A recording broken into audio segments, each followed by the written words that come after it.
নমস্কাৰ বন্ধু বান্ধৱীসকল আপোনালোক সকলোকে মই সুৰজ ছেত্ৰীয়ে পুনৰবাৰ টিপছ অসম ইউটিউব চেনেলটোলৈ স্বাগতম জনাইছো বন্ধু বান্ধৱীসকল কুকুৰা পালন কৰি আমি বিভিন্ন ধৰণেৰে উপাৰ্জন কৰিব পাৰো আৰু এই ভিডিঅ'টোত মই আপোনালোকক জনাম যে কুকুৰা পালন কৰি আমি কেনেকৈ কি ধৰণেৰে উপাৰ্জন কৰিব পাৰো সেই বিষয়ে এই ভিডিঅ'টো আপোনালোকে প্ৰথমৰ পৰা শেষলৈ ভালকৈ চাব আৰু যদি আপোনালোকে এই চেনেলটোত প্ৰথমবাৰ আহিছে তেনেহলে চেনেলটো সাবস্ক্ৰাইব কৰি ওচৰতে থকা বেল ঘণ্টিটো প্ৰেছ কৰি দিব সব বন্ধু বান্ধৱীসকল কুকুৰা পালন কৰি আপোনালোকে বিভিন্ন ধৰণেৰে উপাৰ্জন কৰিব পাৰে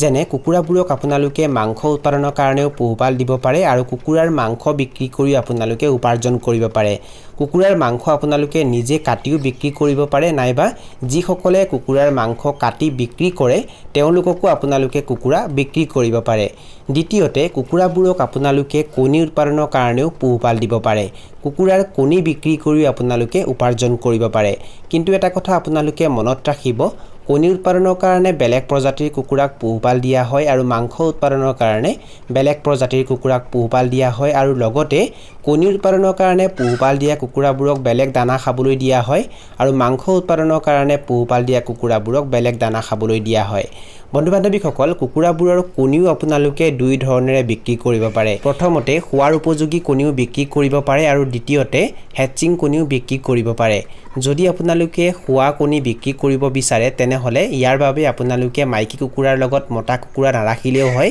আৰু তেনেকৈ যদি আপোনালোকে কণী বিক্ৰী কৰে তেতিয়া এটা কণী বিক্ৰী কৰি আপোনালোকে প্ৰায় 8 টকাৰ পৰা আৰম্ভ কৰি 10 টকা বা 12 টকা পৰ্যন্ত পাব পাৰে কিন্তু যদি আপোনালোকে খোৱা কণী বিক্ৰী নকৰি হেচিং কণী বিক্ৰী কৰে তেতিয়া আপোনালোকে দামটো অলপমান বেছি পাব হেচিং কণী বিক্ৰী কৰিবৰ কাৰণে আপোনালোকে মাইকী কুকুৰাৰ লগত মতা কুকুৰা ৰাখিব লাগিব মানে তাৰ পৰা পোৱালি ওলাব যদি আপোনালোকে মাইকী কুকুৰাৰ লগত মতা কুকুৰা ৰাখি দিয়ে তেতিয়া হেতু হ'ব হেচিং কণী মানে তাৰ পৰা পোৱালি ওলাব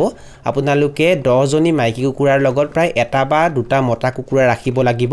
আৰু যেতিয়া মাইকী কুকুৰা কেইজনীয়ে কণী পাৰিব তেতিয়া সেই কণী কেইটা আপোনালোকে বিক্ৰী কৰিব পাৰিব আৰু এটা কণী তেতিয়া আপোনালোকে প্ৰায় 15 টকাৰ পৰা আৰম্ভ কৰি 20 টকা বা তাতকৈ বেছি দামতো বিক্ৰী কৰিব পাৰে কুকুৰাৰ পোৱালি বিক্ৰী কৰি আপোনালোকে উপাৰ্জন কৰিব পাৰে যদি আপোনালোকে হেচিং কণী বিক্ৰী নকৰি ইনকুবেটৰ মেচিন এটা ক্ৰয় কৰে আৰু সেই কণীসমূহ যদি ইনকুবেটৰ মেচিনত ভৰাই দিয়ে তেতিয়া প্ৰায় 18 পৰা 20 দিনৰ ভিতৰত তাৰ পৰা পোৱালি ওলাই যায় আৰু সেই পোৱালি কেইটা আপোনালোকে বিক্ৰী কৰিব পাৰে তেতিয়া এটা পোৱালি আপোনালোকে প্ৰায় 30 টকাৰ পৰা আৰম্ভ কৰি 35 টকা বা 50 টকা পৰ্যন্ত লৈকে বিক্ৰী কৰিব পাৰিব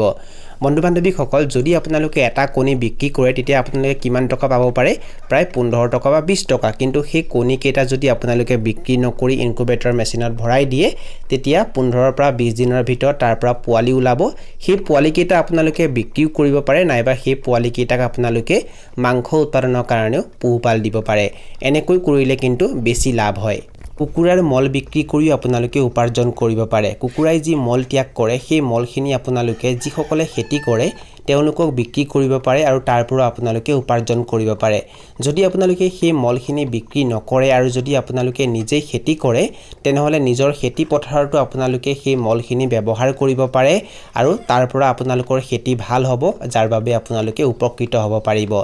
এনেকৈ কুকুৰা পালন কৰি আপোনালোকে বিভিন্ন ধৰণেৰে উপাৰ্জন কৰিব পাৰিব